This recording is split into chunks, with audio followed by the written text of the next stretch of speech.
Shalom Bapak Ibu Saudara yang dikasihi Tuhan, Jemaat GTI Bukit Zaitun Surabaya. Saat ini kita masih tetap melakukan ibadah secara online dengan streaming. Adapun daftar jadwal ibadah yang kita dapat ikuti adalah sebagai berikut.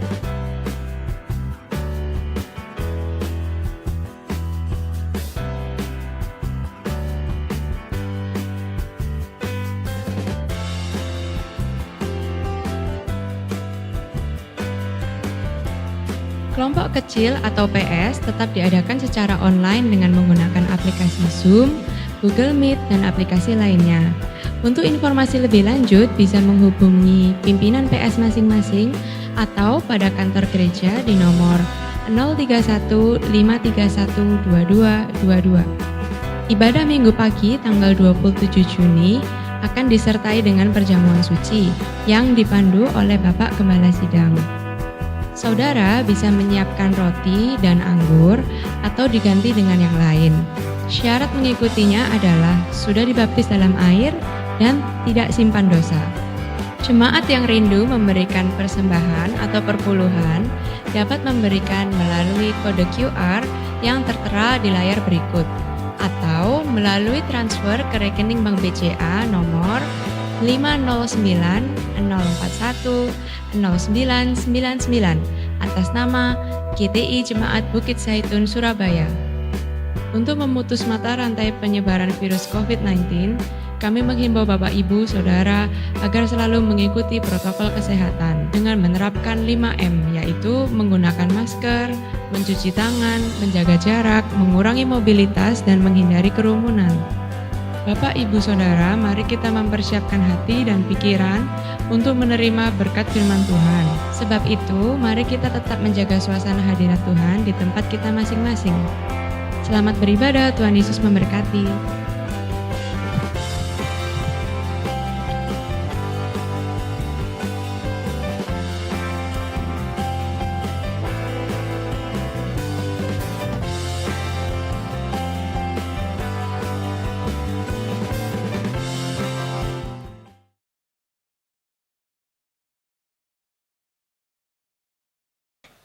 Bapak Ibu yang dikasihi dalam kasih Tuhan, salam sejahtera di dalam kasih Tuhan kita Yesus Kristus. Saat ini kita belajar bersama-sama sedikit kebenaran firman Tuhan yang berjudul Jangan Berhenti Berharap. Nah, Bapak Ibu, seringkali kita mendengar kalimat yang berbunyi, haraplah pada Tuhan. Pada waktu menghadapi kesukaran, permasalahan, sering kita dinasihati, berharaplah kepada Tuhan. Ya, entah itu masalah yang kecil, masalah yang besar, baik di dalam pekerjaan yang mengancam persoalan maupun di dalam keluarga, di mana masalah itu terus berlangsung, tidak berhenti-berhenti dan belum selesai-selesai, maupun di dalam kesehatan tubuh yang dialami, yang lama tidak selesai-selesai, tidak sembuh-sembuh. Nah, saudaraku, marilah kita belajar pada saat ini tentang hal berharap kepada Tuhan. Saya merenungkan hal ini, saudaraku, dan ingin mengerti lebih banyak lagi tentang berharap ini. Nah, saudara, biarlah yang mendengar saat ini mengalami persoalan permasalahan yang belum terpecahkan, yang belum terselesaikan, apapun itu juga, atau juga di tengah-tengah pandemi sekarang ini, saudaraku, saudara, mari saya ngajak saudara sama-sama untuk bangkit, untuk berharap, untuk bangun. Yang lemah rohaninya, yang dalam keadaan dingin rohaninya saat ini, pengharapannya sudah hilang, pengharapannya berhenti. Saya juga ingin mengajak saudara juga untuk bangun dan kembali kita berharap dan percaya kepada Tuhan. Nah, kita sama-sama belajar. Yang menjadi pemikiran saya waktu menghadapi kesukaran ini, apalagi itu terjadi dengan tiba-tiba, kepada siapakah kita minta pertolongan? Siapakah yang sanggup menolong kita? Dan apa yang harus kita lakukan?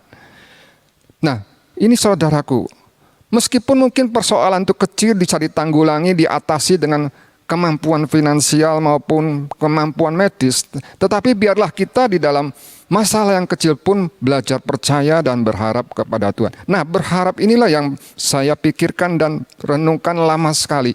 Saya ingin lebih mengerti lebih dalam lagi tentang berharap ini.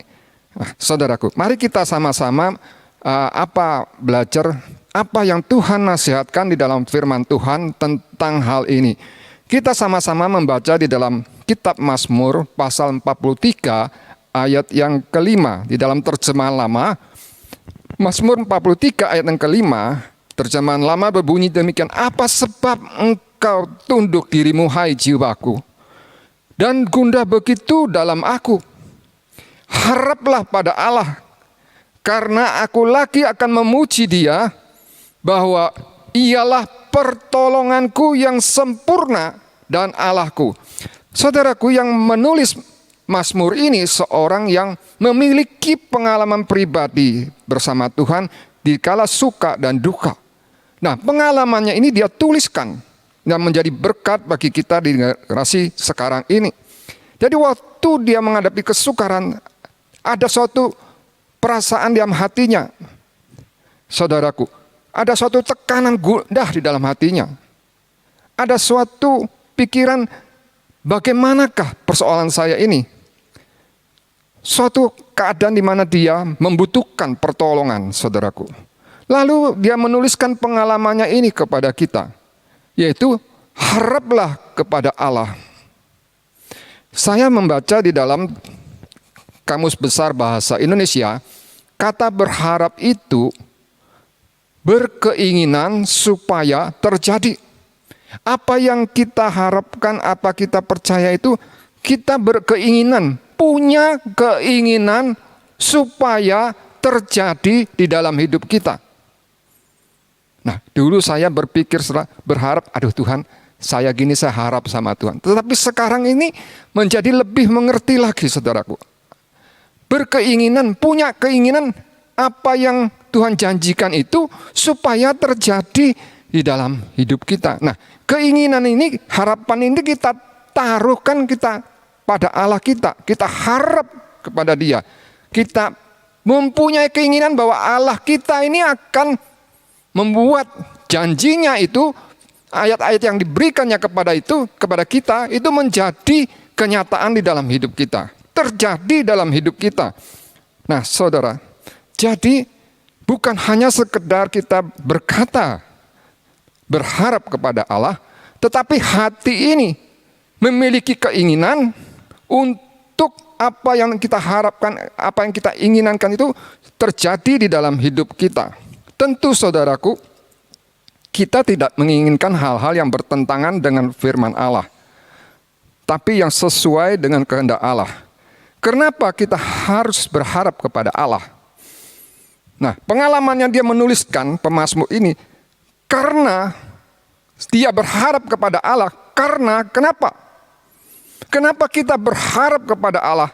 Apakah Allah itu akan melaksanakan apa yang Dia janjikan kepada kita? Dia berharap kepada Allah, ada sebabnya. Karena apa, saudaraku? Karena dikatakan bahwa karena aku lagi akan memuji Dia. Karena aku lagi akan memuji Dia. Perkataan lagi akan memuji Dia itu menarik perhatian, saudaraku. Lagi berarti akan berulang kembali. Kata lagi ini berarti akan berulang kembali. Ya, saudaraku, akan memuji Dia. Nah, ada apa?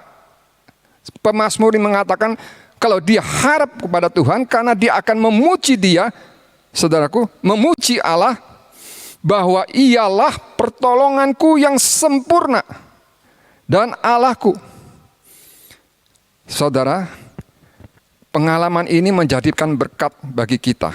Ya, kita berharap kepada Allah bahwa Dia itulah pertolongan kita yang sempurna. Di dunia ini tidak ada yang sempurna, saudaraku. Saya baca lagi, saudaraku. Saya baca lagi di dalam kitab bahasa, di dalam Kamus Besar Bahasa Indonesia ini, saudaraku. Kata sempurna ini memiliki arti tidak bercacat dan tidak bercela. Lengkap, utuh, saudaraku. Jadi Allah kita ini kalau bertindak, Kalau dia melaksanakan apa yang dia janjikan itu sempurna, tidak ada cacatnya dan tidak ada celahnya. Lengkap. Allah tidak pernah bekerja separuh-separuh, setengah-setengah, tetapi dia yang sudah memulai, dia juga yang akan mengakhirinya, menyelesaikannya sampai ke akhir. Itulah Allah kita. Tidak pernah Allah itu bekerja setengah-setengah, saudaraku. Sempurna pekerjaannya. Waktu dia menciptakan langit dan bumi dan seisinya, sempurna. Coba saudara bayangkan ya kalau tidak sempurna begini. Waktu Tuhan katakan jadilah bintang. Separuh-separuh terjadi, saudaraku. Bagaimana jadinya? Tapi waktu dia berkata jadilah bintang, bintang itu terjadi dengan sempurna. Tuhan katakan baik adanya. Sempurna apa yang diciptakan Allah. Jadi kalau Allah bertindak dalam hidup kita, itu selalu lengkap, tidak bercacat celah, dan dikatakan sempurna, tidak setengah-setengah.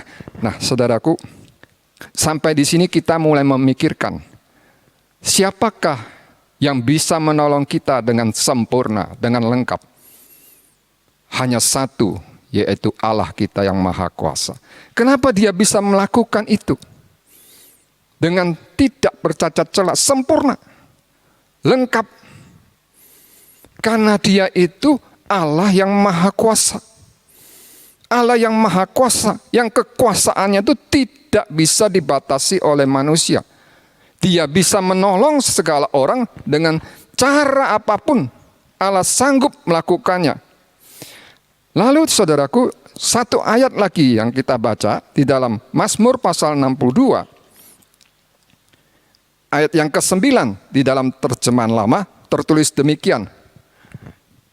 Mazmur 62 ayat 9 terjemahan lama tertulis demikian. Haraplah akan dia hai segala umat. Pada sedia kala curahkanlah isi hatimu di hadapan hadiratnya. Bahwa Allah itulah perlindungan bagi kami. Selah. Setiap ayat itu di saat kita merenungkan itu luar biasa, saudaraku ya. Kata-kata Tuhan itu sungguh-sungguh luar biasa. Di sini diulang lagi, haraplah akan dia hai segala umat. Kita ini umatnya Tuhan. Pada sedia kala. Seperti sebelum-belumnya, seperti sudah-sudahnya, kalimat ini berbunyi demikian. Kalau dahulu kita berharap, kita mengalami pandemi ini awal Maret tahun lalu, dan kita berharap kepada Tuhan. Tahun ini pun kita juga berharap kepada Tuhan. Jadi selalu berharap kepada Tuhan. Apapun yang kita inginkan, apapun yang akan kita kerjakan, kita berharap turut campur tangan Tuhan dalam hidup kita. Seperti sedia kala. Nah, lalu bagaimana kita perbuat di saat kita datang kepada Tuhan? Saat kita datang kepada Tuhan, kita dikatakan diberi nasihat, curahkanlah isi hatimu di hadapan Allah. Jadi kita kalau datang sama Tuhan tidak diam-diam lagi, saudara. Tapi mulai cerita permasalahan dihadapi. Saudaraku, apa yang di dalam hati kita itu kita curahkan, kita ceritakan kepada Tuhan. Saudaraku, kesukaran kita, keinginan kita itu bagaimana? Ada suatu komunikasi, ada suatu percakapan kepada Tuhan. Ceritakan permasalahan saudara. Mungkin saudara mengalami masalah sudah sekian lama Tuhan, tidak tuntas-tuntas. Mungkin di saat saudara bicara itu saudara berlinang-linang air mata. Tidak apa-apa. Tuhan akan dengan senang hati mendengarkan perkataan saudara. Di saat saudara cerita masalah saudara yang dihadapi tidak selesai-selesai. Kalau dahulu Tuhan memberkati, sekarang berkurang terus kemudian bertambah berkurang. Saudara cerita kepada Tuhan. Jadi curahkan isi hati. Apa yang ada di hati kita itu kita ceritakan. Saya ingat saudaraku, ada seorang anak. Setiap kali dia dijemput oleh ibunya, pulang sekolah, sampai di bumi, masuk dalam mobil, apa yang dia lakukan? Anak ini. Dia selalu ceritakan apa yang dialami, apa yang terjadi di kelasnya, di sekolahnya pada hari itu waktu dia ada di sekolah. Dia cerita tanpa disuruh, dia cerita, saudaraku. Apakah orang tuanya ngomong, kamu enggak usah cerita lagi, mama sudah tahu. Enggak usah cerita lagi. Setiap kali begitu, saudaraku. Ibunya dengan senang hati mendengar cerita anak ini. Cerita. Coba bayangkan kalau datang, dijemput, masuk mobil, terus duduk begitu, terus tidur. Tapi dia cerita, itu menyenangkan hati ibunya. Apalagi kalau kita datang sama Tuhan, duduk diam-diam cerita persoalan kita, rencana kita, apa yang akan kita lakukan Tuhan, cerita, minta pendapat, minta nasihat, minta petunjuk dari Tuhan. Hati Tuhan tuh akan senang sekali, saudaraku. Meskipun dia tahu kita ini tidak ngomong pun, Tuhan tuh sudah tahu. Tapi Tuhan tuh punya kerinduan anaknya ini datang untuk membina hubungan, membina komunikasi dengan Tuhan. Jadi kita datang bukan hanya diem, pegel, jengkel. Saudaraku, kadang-kadang jengkel tuh sudah tidak datang lagi sama Tuhan, kecewa sama Tuhan, kecewa sama manusia. Sudah, seolah-olah masalah saya ini tidak bisa selesai, sudah saya jalani aja apa adanya. Bukan begitu yang Tuhan kehendaki. Tapi Tuhan ingin di tengah-tengah kita itu putus asa, kecewa pun Tuhan ingin datang. Katakan sama Tuhan, Tuhan saya ini kecewa loh Tuhan. Sudah tak tunggu-tunggu, saya tunggu-tunggu. Saya sudah berusaha setengah mati. Sudah segala cara saya lakukan, tapi belum ada hasilnya. Kehendak Tuhan adalah kita datang, ceritakan.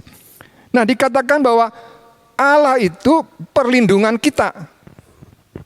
Kita cerita kepada Allah yang menjadi perlindungan kita. Tempat kita berlindung di saat kita susah, di saat kita bermasalah. Saudaraku, kenapa saya sering beberapa kali ini membawakan tentang hal-hal yang berhubungan dengan permasalahan? Saya ingin membagikan kepada saudara apa yang telah Tuhan lakukan di dalam firman-Nya. Saudaraku, jadi Tuhan itu perlindungan bagi kita. Kalau seekor induk ayam, saudaraku, dikelilingi anaknya yang kecil-kecil gitu ya, sedang bermain-main, mencari makan.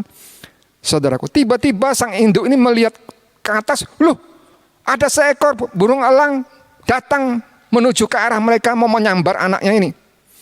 Apa yang dilakukan oleh induk ini? Dia segera berteriak, kalau bisa ngomong, ayo cepat pergi kembali ke sini. Nah, kalau dia bisa ngomong seperti itu. Seringkali juga Tuhan itu sudah memberitahu kita kalau ada sesuatu yang terjadi. Sudah mengingatkan kita. Hanya kita itu tidak peka mendengar suara Tuhan. Nah, anak induk ayam ini waktu dengar teriakan dari ibunya, langsung dia lari. Dia tahu tempat di mana dia harus berlari. Di dalam kesukaran yang tiba-tiba datang, anak induk ayam ini tahu harus kemana dia berlindung, harus kemana dia berlari. Dia tidak cari tempat lain, semak-semak sembunyi di sana. Karena itu bukan tempat yang aman bagi dia. Tapi dia tahu kemana dia arahnya harus berlindung. Dia berlindung di bawah kepak sayap induknya ini. Waktu anaknya datang berlari, segera induk ayam ini membuka sepasang sayapnya dan dia terima dan dia tutupi, dia lindungi anaknya. Saudaraku, sekarang elang ini berhadapan dengan siapa, saudaraku? Wah, elang ini lihat, saya sekarang harus berhadapan dengan induknya.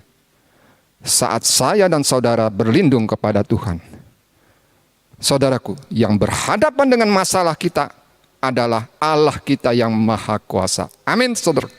Saat kita berlindung, maka yang menjadi penyelesai permasalahan kita adalah Allah kita yang maha kuasa. Dia berperang ganti kita, dia yang menghadapi permasalahan kita, dan kita tinggal diam, tenang, menantikan pertolongannya. Itu yang pernah Allah lakukan dalam kehidupan Musa. Saudaraku, berlindung setiap kali pemazmur ini, saudaraku, dia mau berperang, dia selalu bertanya dan dia minta pimpinan dari Tuhan. Dan tidak pernah kalah di dalam perperangan. Karena apa, saudaraku? Dia berlindung dan Tuhan berperang ganti dia. Jadi waktu kita datang, kita ceritakan permasalahan kita.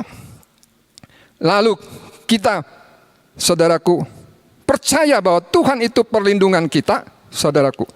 Dan kita akan melihat, percaya bahwa Dia adalah pertolongan kita yang paling sempurna, yang sempurna. Dia akan memulainya dan dia akan mengakhirnya, menyelesaikannya bagi saya dan saudara. Jadi dalam hidup ini kita harus selalu bertanya-tanya, berlindung, berharap kepada Tuhan. Menginginkan apa yang kita percayai, janjinya itu, supaya menjadi kenyataan di dalam hidup kita. Kita tidak bisa ngomong, saya percaya, saya berharap, tapi hati tidak percaya dan hati tidak berharap. Saudara, percaya dan berharap selalu berjalan bersama-sama. Percaya dan berharap kepada Tuhan itu selalu bergandengan tangan, berjalan seiring, bersama-sama. Ada percaya, harus ada berharap. Nah, saudaraku, kesukaran yang kita hadapi, firman Allah katakan, itu mengerjakan di dalam hidup kita kesabaran. Jadi kita harus menangani dan menghadapinya dengan baik bersama Tuhan. Mengerjakan kesabaran, dan kesabaran ini mengerjakan di dalam hidup kita hati yang teguh, tidak pernah, tidak mudah goyah. Dan hati yang teguh ini menghasilkan pengharapan, dan pengharapan itu tidak pernah mempermalukan hidup kita, tidak pernah mempermalukan kita. Karena apa? Hati yang teguh berharap kepada Tuhan, turut campur tangan Tuhan dalam hidup kita, dan apa yang kita harapkan kepada Tuhan dengan sepenuh hati itu tidak pernah mempermalukan saya dan saudara. Tidak pernah membuat saudara dan saya kecewa.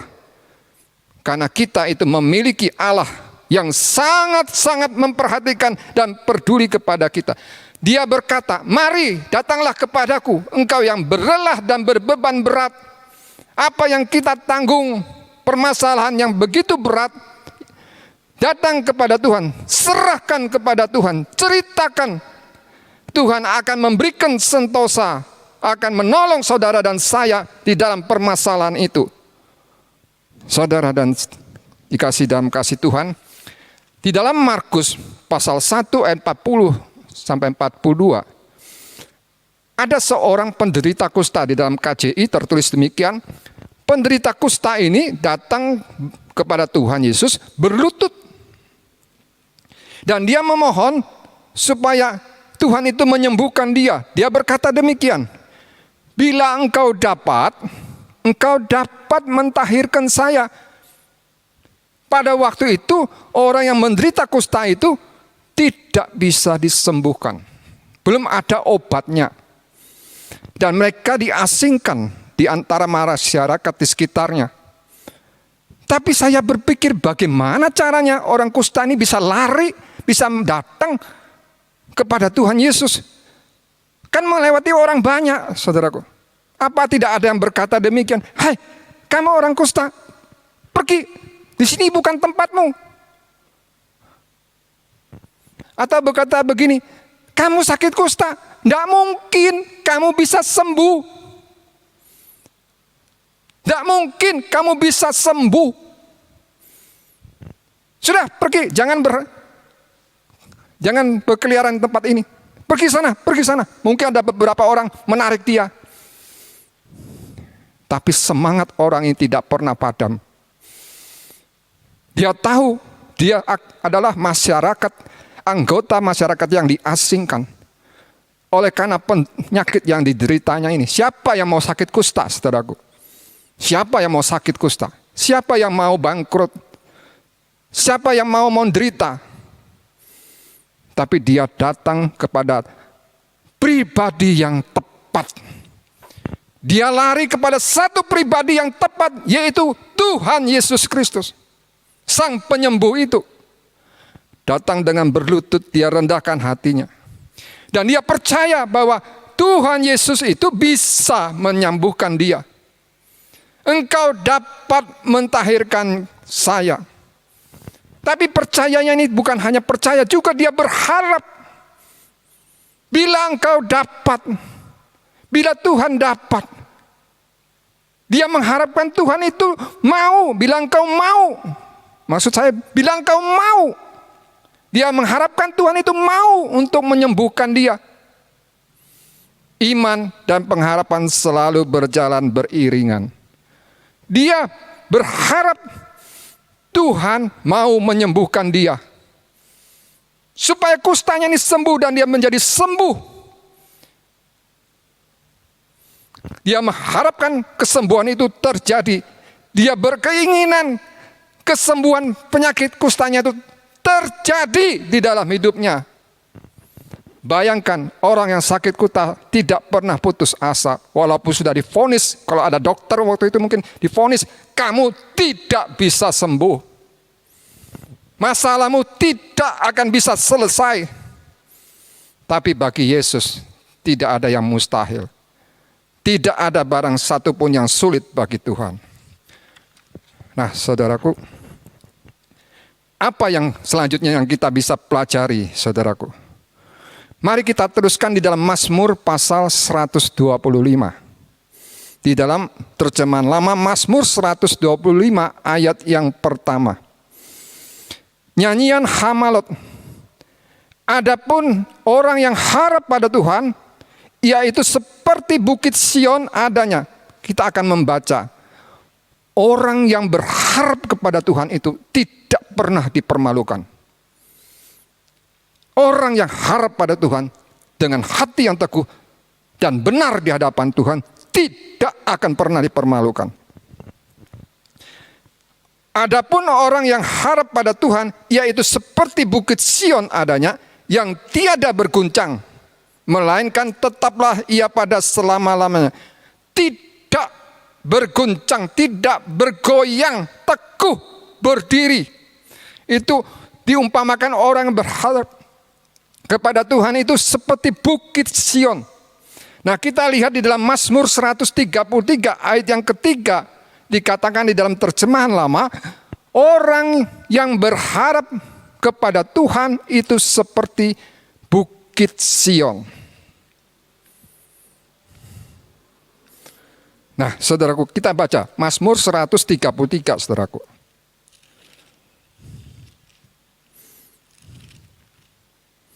Mazmur 133 ayat ketiga. Adalah yaitu seperti embun dari Hermon yang turun kepada bukit-bukit Sion. Karena di sanalah disuruhkan Tuhan berkat dan kehidupan sampai selama-lamanya. Kita perhatikan, saudaraku. Tadi dikatakan orang yang harap kepada Tuhan itu seperti bukit Sion. Mazmur 133 ayat 3 dalam terjemahan lama dikatakan, seperti embun dari Hermon turun kepada bukit-bukit Sion. Embun ini tidak turun ke bukit-bukit Sion. Tidak ditulis turun ke bukit-bukit Sion, tetapi turun kepada bukit-bukit Sion. Kalau kita menulis surat, saudaraku, biasanya kita nulis di amplopnya kepada yang terhormat Bapak Rudi misalnya, saudaraku ya. Di mana alamatnya jalan ini, kota ini. Kepada diteruskan dengan satu nama pribadi. Ini menarik perhatian saya. Kenapa kok ayat firman ini, Mazmur 133 ayat 3 ini, tidak ditulis seperti embun dari gunung Hermon turun ke. Kenapa ditulis kepada? Berarti Bukit Sion ini dah gambaran orang yang berharap kepada Tuhan. Lalu ayat itu ditulis demikian. Kesanalah diperintahkan Tuhan kehidupan, berkat dan kehidupan sampai selama-lamanya. Jadi berkat dan kehidupan diperintahkan Tuhan kepada orang yang berharap kepada Tuhan, hidup benar di hadapan Tuhan selama-lamanya. Kenapa hidup benar di hadapan Tuhan? Mazmur 133 itu ayat pertama dikatakan, alangkah indahnya apabila saudara itu duduk dengan rukun. Orang dua bisa duduk dengan rukun kalau mereka tidak ada masalah antara satu yang lain. Ada perdamaian, hidup benar di hadapan Tuhan. Nah saudaraku, sekarang kita berlanjut lagi saudaraku. Saya belajar lagi saudaraku. Ada satu pribadi yang menunggu apa yang Tuhan janjikan dalam hidupnya selama 25 tahun. Kita semua kenal, dia bernama adalah Abraham. Abraham ini pada waktu dia keluar dari Haran dalam Kejadian pasal 12 ayat pertama dan kedua, Allah menjadikan, aku sudah menjadikan engkau satu bangsa yang besar, dan ditutup dengan kalimat, hendaklah engkau menjadi berkat. Saudaraku, kita semua tahu apa yang terjadi dalam kehidupan Abraham. Ya, Allah sudah berjanji pada waktu dia berusia 75 tahun. Kata sudah itu sangat penting, saudaraku. Bukan kata akan. Kalau Allah berkata, itu setiap kata itu sangat penting dan jangan diubah-ubah. Tuhan tidak berkata, saya akan menjadikan kamu bangsa yang besar. Saya sudah. Berarti apa yang Allah katakan itu sudah terjadi. Bagi Allah, Abraham itu sudah memiliki keturunan. Saudaraku, walaupun pada waktu itu dia belum memiliki anak, apalagi menjadi bangsa, menurunkan bangsa yang besar. Tapi di hadapan Allah, dia sudah memiliki keturunan. Jadi kalau Allah berkata, itu sama seperti sudah ada. Lalu saudaraku, hendaklah engkau menjadi berkat. Nah, saya berpikir berkat apa ya? Hendak menjadi berkat. Abraham ini menjadi berkat apa? Terlintas waktu merenungkan ayat ini saudaraku. Jadi selama 25 tahun Allah memproses kepada Abraham. Dia berikan janji. Baru terjadi kemudian 25 tahun kemudian. Semua yang terjadi itu dari tidak ada menjadi ada. Dari kemustahilan menjadi tidak mustahil. Dari apa yang Allah janjikan waktu dia berusia 75 tahun. Hanya satu janji. Lalu menjadi kenyataan pada waktu dia umur 100 tahun. Selama proses 25 tahun itu Tuhan memproses Abraham dan Sarah.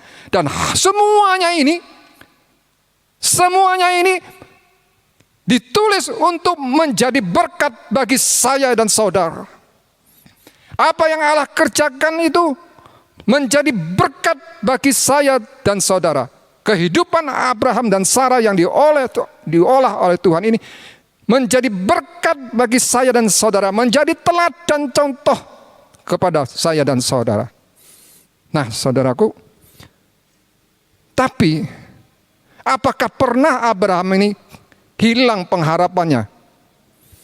Saudaraku, dikatakan di dalam Roma pasal 4. Roma pasal 4 dalam terjemahan lama dikatakan Abraham ini hilang pengharapannya. Roma pasal 4, saudaraku, kita baca dalam terjemahan lama.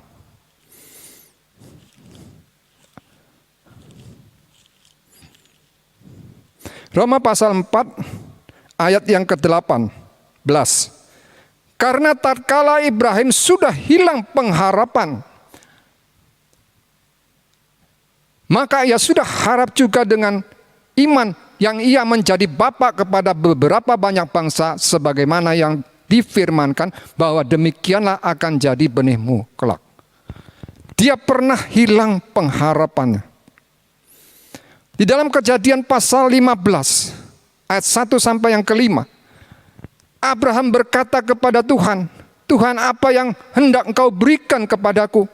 Sedangkan aku ini akan pergi, maka Eleazar hambaku yang lahir di rumahku akan menjadi warisku, mewarisi semua yang Tuhan berikan kepada dia. Dia sudah kaya, saudaraku, Abraham ini. Punya emas perak, punya ternak yang banyak, punya hamba yang banyak. Tapi dia memiliki satu kebutuhan, suatu keinginan lebih dari segala yang dia miliki, yaitu seorang anak. Dia kata demikian. Dengan tulus dia ceritakan, sekarang Tuhan, sesungguhnya Engkau tidak memberikan saya seorang anak. Terang-terangan dia bicara demikian. Sesungguhnya, dengan kata lain dia katakan, Tuhan janji, tetapi kenyataannya nih loh, Tuhan, saya nih tidak punya anak. Dengan kata lain lagi, Tuhan berjanji, Tuhan belum bisa, tidak bisa menepati janji Tuhan pada saya. Tidak punya anak, ditunggu 1 tahun, 2 tahun. Dia berkata demikian kepada Tuhan.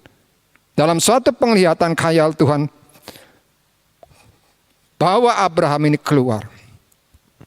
Kalau seorang saudara yang mengalami putus asa dan masalah, dia butuh pertolongan untuk dibangunkan kembali iman dan pengharapannya pada Tuhan. Ini yang dilakukan Allah. Dia rangkul, dia bawa Abraham. Tengadah Abraham, lihat ke atas tuh. Dapat enggak engkau menghitung jumlah bintang di langit itu? Kalau engkau dapat menghitung, demikian juga keturunanmu. Saudara, bagaimana? Abraham kira-kira dapat enggak menghitung itu, saudaraku? Saya berpikir, tidak mungkin dia bisa menghitung jumlah bintang itu. Ya yang terang, lah yang jauh, yang ketap-ketip. Saudaraku, tidak bisa menghitung. Dengan kata lain, Tuhan itu sanggup menghitung. Berapa jumlah bintang di atas? Tahu Tuhan tuh. Bahkan nama-namanya pun Tuhan berikan. Saudaraku, jadi dengan kata lain, Abraham, engkau tidak mampu. Engkau tidak mampu memiliki seorang anak. Tapi aku mampu memberikan kamu seorang anak. Engkau tidak mampu melahirkan seorang anak, tapi aku bisa membuat engkau mampu memiliki anak. Engkau tidak mampu menyelesaikan masalahmu, Tuhan katakan, saya mampu untuk menolong kamu menyelesaikan masalah. Tuhan menciptakan langit, bintang itu dengan perkataan, dengan firman-Nya, dia sanggup menolong saya dan saudara. Paham saudaraku? Hal yang mustahil, Tuhan sanggup menjadi tidak mustahil dalam hidup kita. Nah saudara, lalu bagaimana Abraham menghadapi semua ini? Sampai dia usia 85 tahun, istrinya memberikan hambanya Hagar menjadi istri daripada Abraham. Masih bisa melahirkan seorang anak, yaitu Ismail. Tapi saudaraku, janji yang diberikan kepada Tuhan kepada Abraham adalah waktu dia masih bersama istrinya Sarah. Janji diberikan kepada Abraham dan Sarah. Jadi saudaraku, di tengah menghadapi bagaimana tanggapan sikap Abraham menghadapi masalah ini. Waktu umur 99 tahun Tuhan bertemu kembali bicara sama Abraham. Waktu dia punya anak 13 tahun, tidak pernah Tuhan bicara. Kosong saudaraku. Setelah itu baru Tuhan bicara. Apa yang Tuhan katakan? Pertama dia katakan kepada Abraham, hendaklah engkau berjalan dengan tulus hatimu di hadapan hadiratku, karena aku Allah yang maha kuasa. Dengan kata lain Tuhan katakan, aku ini berkuasa, aku ini maha kuasa. Hendaklah engkau berjalan dengan tulus, jujur di hadapanku. Waktu engkau berkata-kata, sesungguhnya Tuhan tidak memberikan aku anak, tapi Tuhan sudah menunjukkan.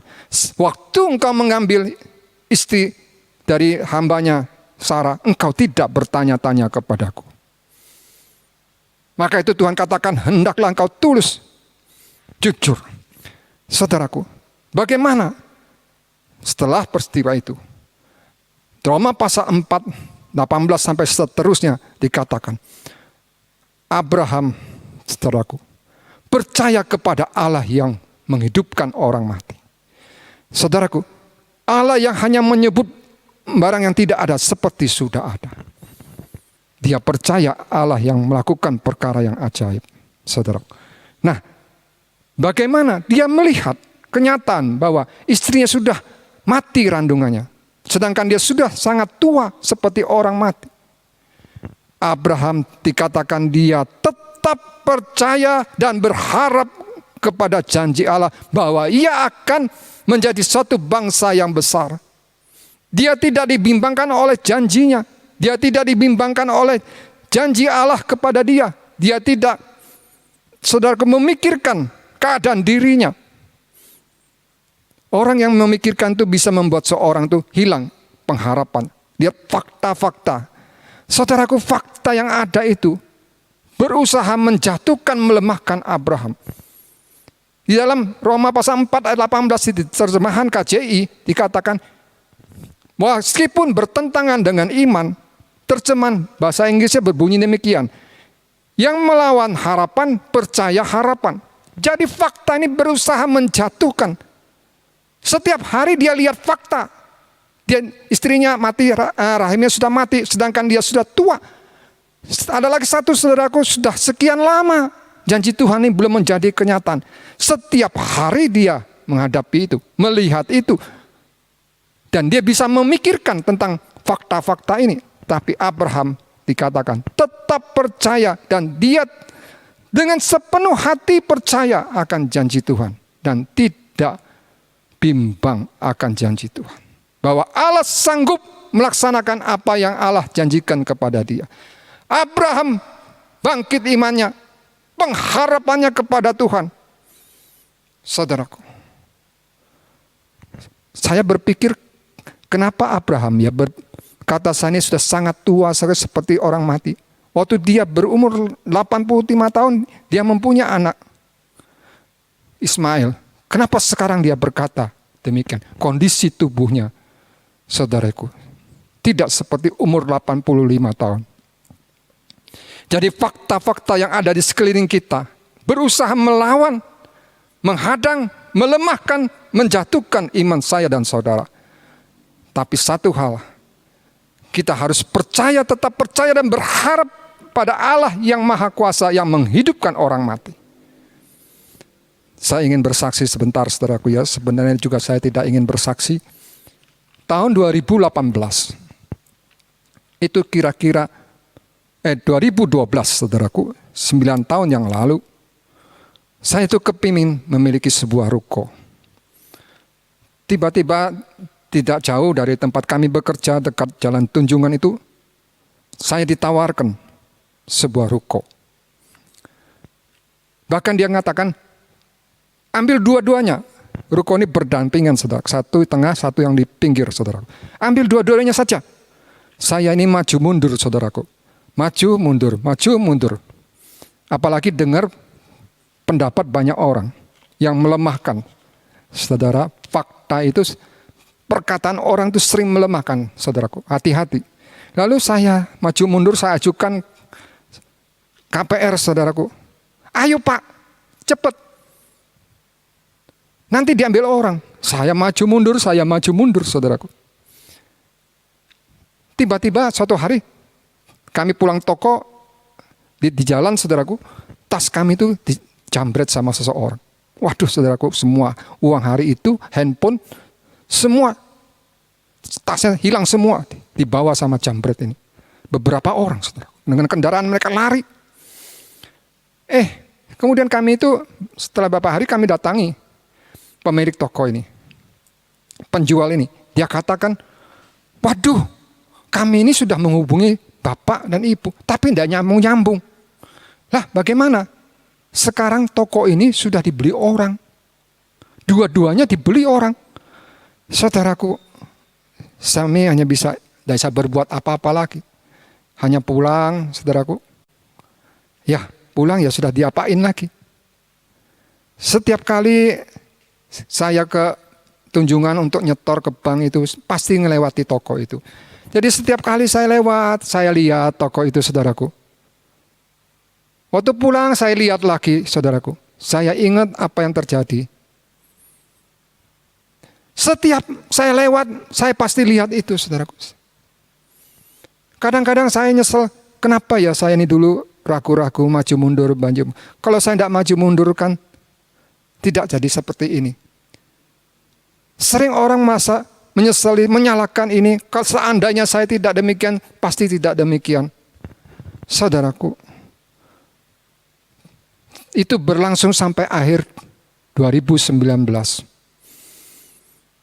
Setiap hari, setiap kali saya lewat, hati saya nih teringat Tuhan. Andai kata saya tidak maju mundur, tentu Tuhan sudah membeli ruko ini. Rasa penyesalan, saudaraku.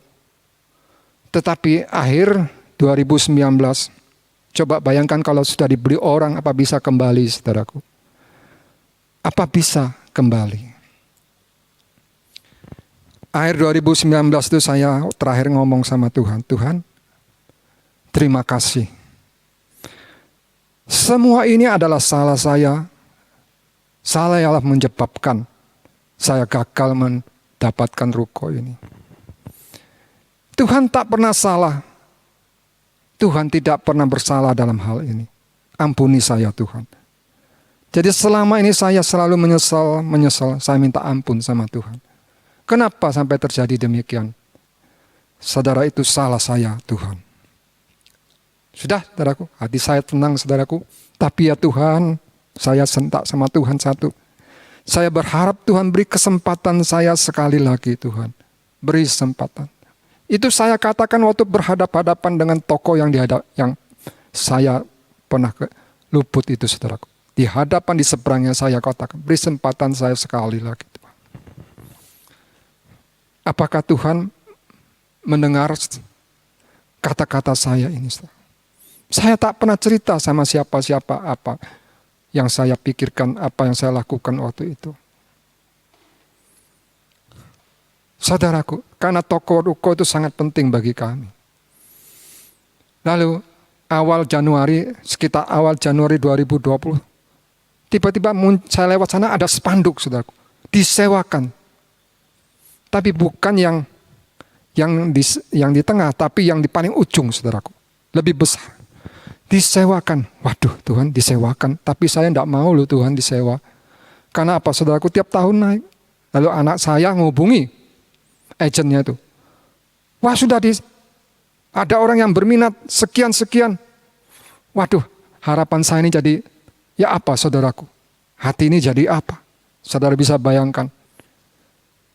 Saya berdoa, Tuhan tolong. Entah bagaimana Tuhan bekerja, saudaraku. Dari tidak dijual, sudah ada yang mau ngontrak dengan harga yang bagus. Berubah pemilik toko ini. Mau dijual, saudara. Itu awal pandemi, awal bulan Maret. Dan dengan mudah terjadi transaksi dan Tuhan itu karuniakan kepada kami. Yang lebih besar daripada yang dulu yang kami putuskan. Sebelahnya.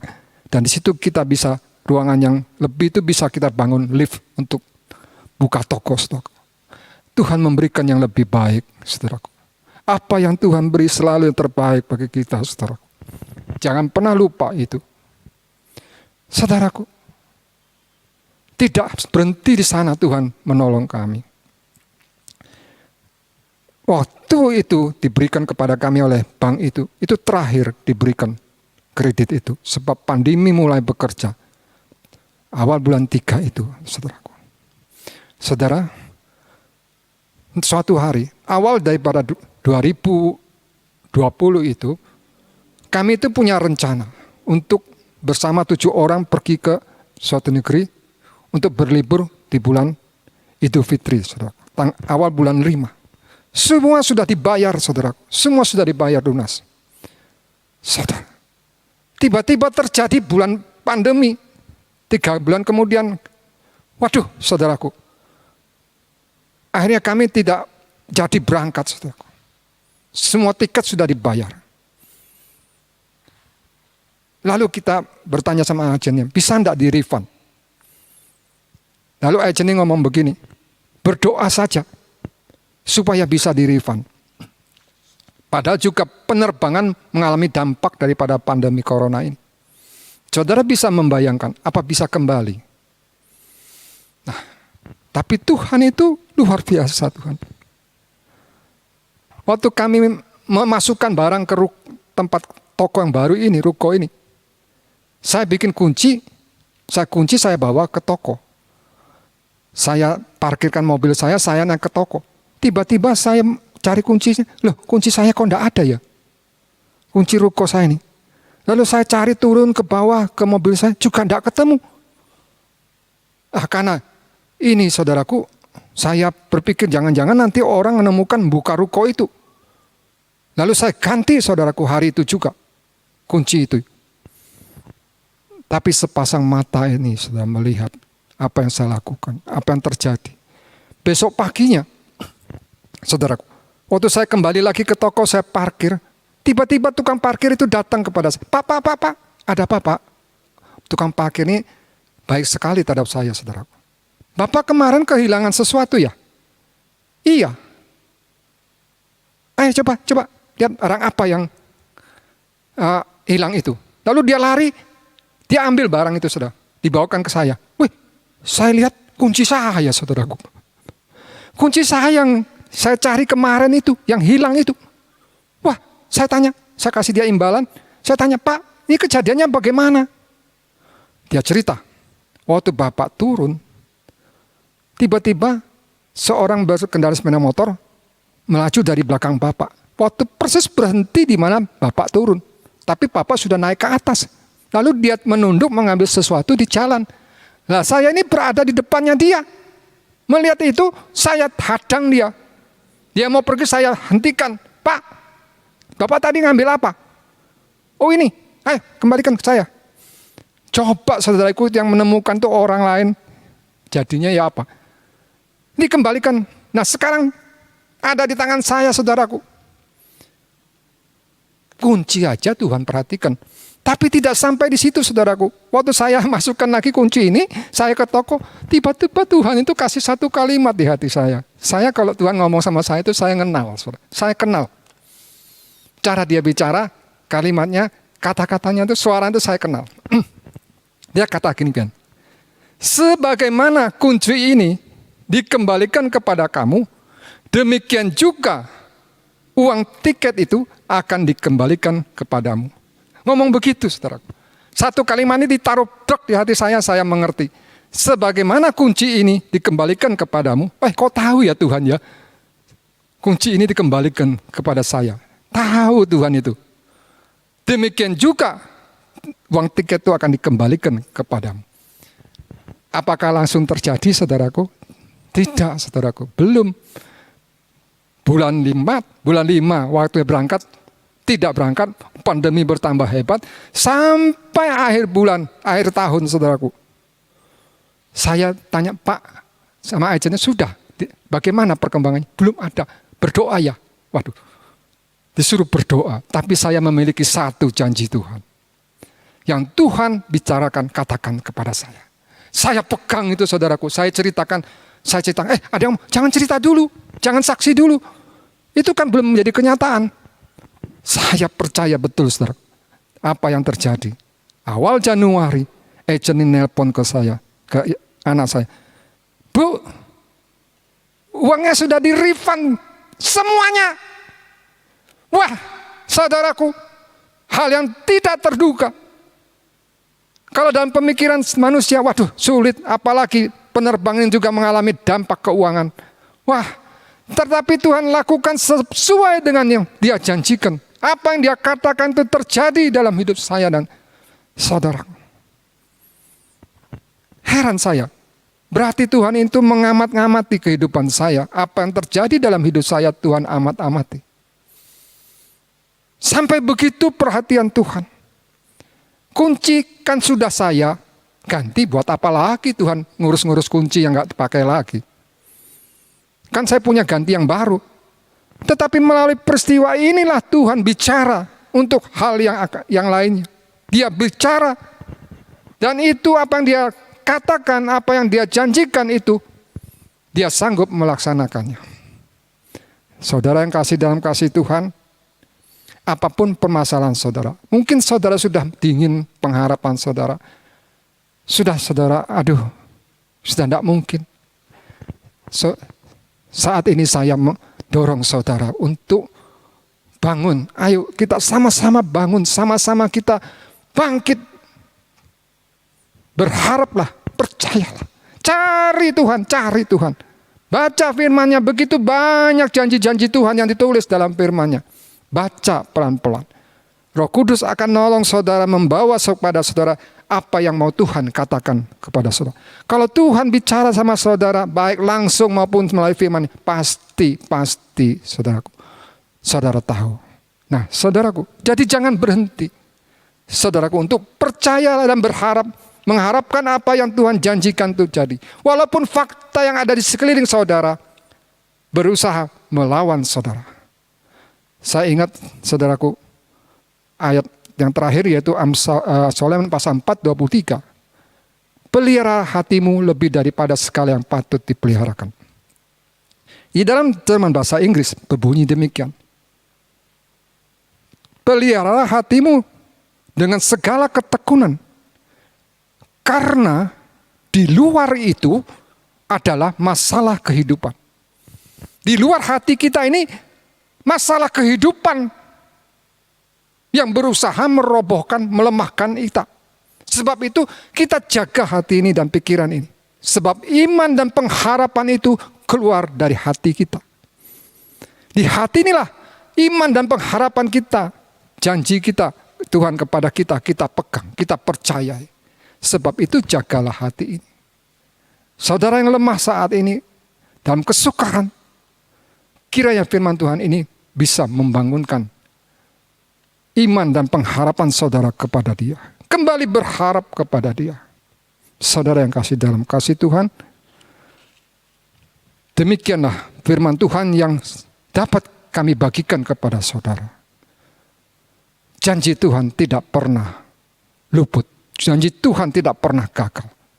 Saat Dia berbicara, maka Dia akan bertindak. Kita akan mendengarkan satu pujian kepada Tuhan.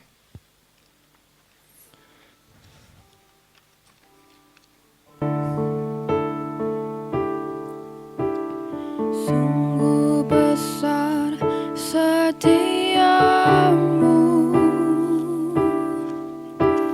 Kau nyatakan bagiku.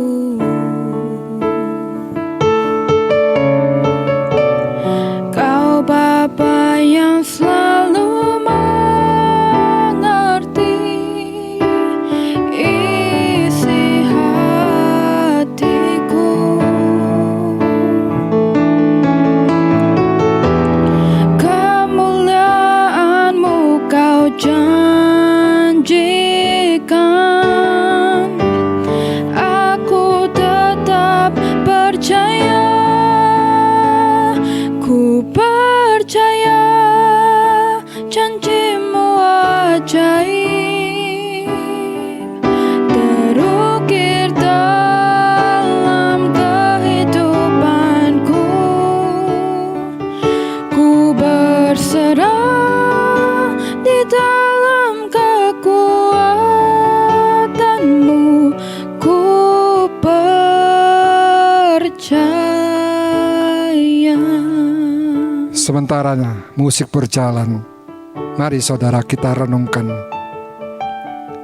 bagaimana kondisi saudara saat ini. Sungguh besar setiamu, Kau nyatakan bagiku.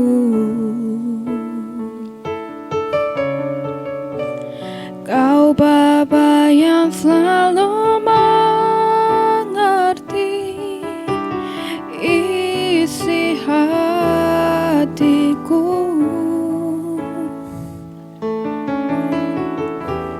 Kemuliaan-Mu Kau janjikan, aku tetap percaya, ku percaya janji-Mu ajaib, terukir dalam kehidupanku. Ku berserah di dalam kekuatan-Mu, ku percaya, ku percaya janji-Mu ajaib, terukir dalam kehidupanku. Ku percaya janji-Mu ajaib, terukir dalam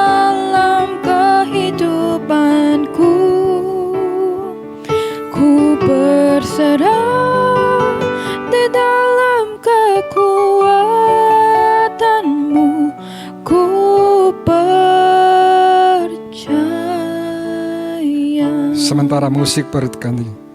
Saudaraku, nyanyian ini mengatakan, kemuliaan-Mu Kau janjikan, aku tetap percaya. Maksudnya apa, saudara? Kemuliaan Tuhan, pertolongan Tuhan. Setiap kali Tuhan menyatakan pertolongannya, dikatakan kemuliaannya dinyatakan. Diawali dengan setiap janji yang Dia berikan kepada saya dan saudara.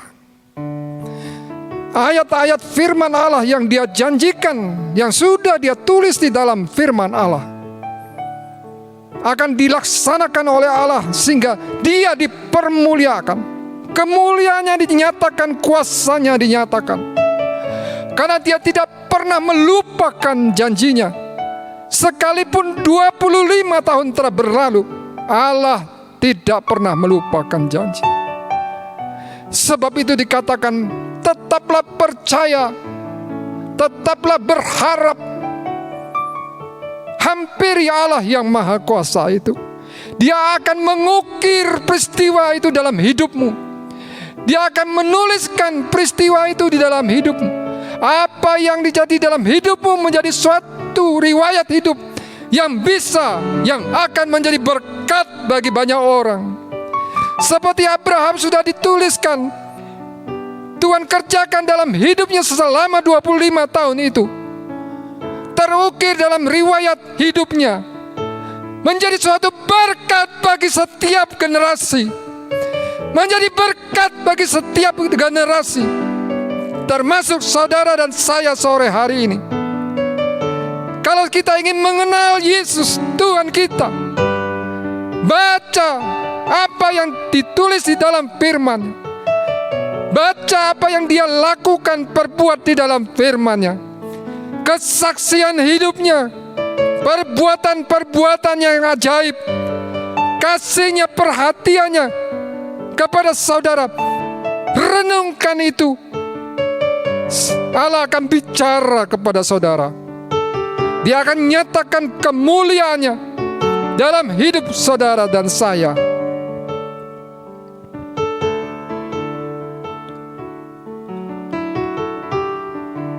Kita nyanyikan satu kali lagi. Sungguh besar setiamu, Kau nyatakan bagiku. Kau Bapa yang selalu mengerti isi hatiku. Kemuliaan-Mu Kau janjikan, aku tetap percaya. Ku percaya janji-Mu ajaib, terukir dalam kehidupanku. Ku berserah di dalam kekuatan-Mu. Ku percaya. Datang sama Tuhan. Roh Kudus akan membawa ayat firman Tuhan. Roh Kudus dikatakan di dalam Injil Yohanes akan membawa janji Tuhan itu ke dalam ingatan saudara. Dia akan ingatkan kembali apa yang pernah Dia janjikan ke dalam ingatan pikiran saudara. Saat itu peganglah apa yang Tuhan janjikan, yang berikan kepada saudara. Percayalah dan berharaplah apa yang Dia janjikan itu. Milikilah keinginan agar apa yang Dia janjikan itu terjadi dalam hidup saudara. Karena Dia yang berjanji itu setia, berkuasa melaksanakan apa yang Dia janjikan. Roh Allah akan menolong saudara. Dia akan mengajar, menolong, mengingatkan, membawa janji Tuhan itu ke dalam ingatan saudara. saat saudara mendengar firman Allah, saat saudara belajar, saat saudara berdoa, dimanapun saudara berada, Allah sanggup berbicara kepada saudara. Ayat-ayat Allah, ayat-ayat firman Allah tidak akan pernah gagal. Sekali dia berjanji, sekali dia berjanji, sekali dia berjanji, dia akan menggenapkannya, dia akan melaksanakannya. Itulah Allah saya dan Allah saudara, Allah yang hidup dan berkuasa, maha kuasa. Saat ini saudara yang punya masalah, taruh tangan saudara di tangan dada, berseru pada Tuhan, ceritakan masalahmu, katakan kepada Tuhan, saya butuh Engkau Tuhan, butuh Engkau, pertolonganmu dalam hidupku.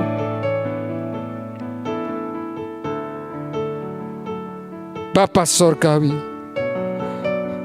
kami bersyukur padamu. Engkau Allah yang sungguh-sungguh mengasihi kami, peduli kepada setiap jiwa-jiwa, bahkan yang lemah terkulai, seperti sumbu yang sudah berasap pun Engkau tidak pernah mematahkannya, Engkau tidak pernah memadamkannya Tuhan. Walaupun sudah setengah-setengah keadaan yang sudah mengkhawatirkan, keadaan-keadaan di mana membuat orang takut dan khawatir, seolah-olah itu tidak pernah terjadi lagi. Kalau dahulu Engkau begitu memberkati mereka, sekarang juga mereka mengharapkan kembali Tuhan memulihkan mereka. Rumah tangga yang mengalami kesoalan, oh Tuhan, waktu mereka menikah begitu indah, sekarang mengalami permasalahan. Tuhan pulihkan, Tuhan tolong mereka saat ini. Yang sakit Tuhan tolong, yang sudah berharap begitu lama ya Tuhan, Tuhan ingat janji firman-Mu kepada mereka. Tolong mereka ya Tuhan. Mereka yang butuh pertolongan Tuhan, yang sudah dingin rohaninya karena perkara-perkara dunia ini ya Tuhan, yang sudah hilang pengharapannya kepada Engkau. Mari Tuhan, bangkitkan kembali mereka. Biar saat ini Tuhan melawat setiap orang yang dengar akan firman-Mu ini, dan Tuhan meluruskan tangan-Mu yang maha kuasa dan mengasihi. Tuhan jamah dan Tuhan tolong yang saat ini mengalami hal-hal yang mustahil, yang tidak mungkin memiliki apa yang mereka inginkan ya Tuhan. Tuhan lawat mereka saat ini Tuhan, Tuhan lawat mereka. Ulurkan tangan-Mu Tuhan, Tuhan ulurkan. Jawab, berikan kepada mereka apa yang mereka inginkan, yang sudah lama mereka harapkan. Karena Tuhan tidak pernah mengecewakan kami, Tuhan tidak pernah gagal, dan Tuhan selalu memperhatikan, mendengar doa kami. Pengharapan kami sekalipun kami tidak bicara, tapi Tuhan mendengar, Tuhan tahu semuanya. Terima kasih buat kesempatan sore hari ini Tuhan. Kami bersyukur padamu.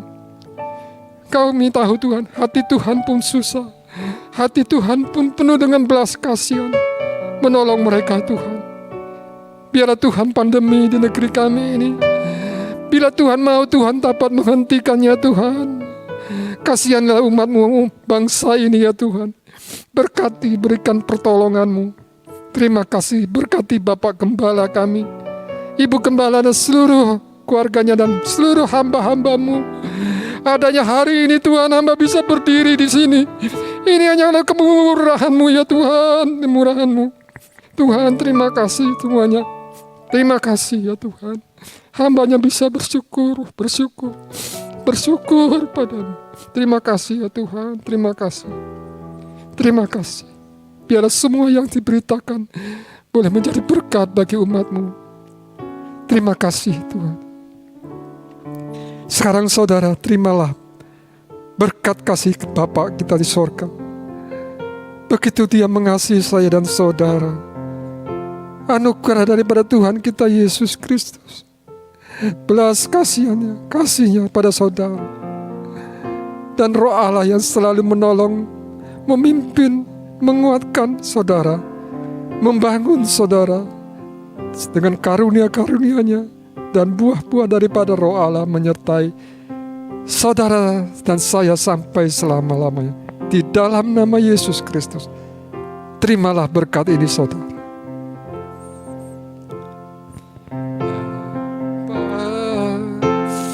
Terima kasih Bapa, terima kasih Bapa di dalam surga. Ku berterima kasih. Amin. Terima kasih, Tuhan memberkati saudara.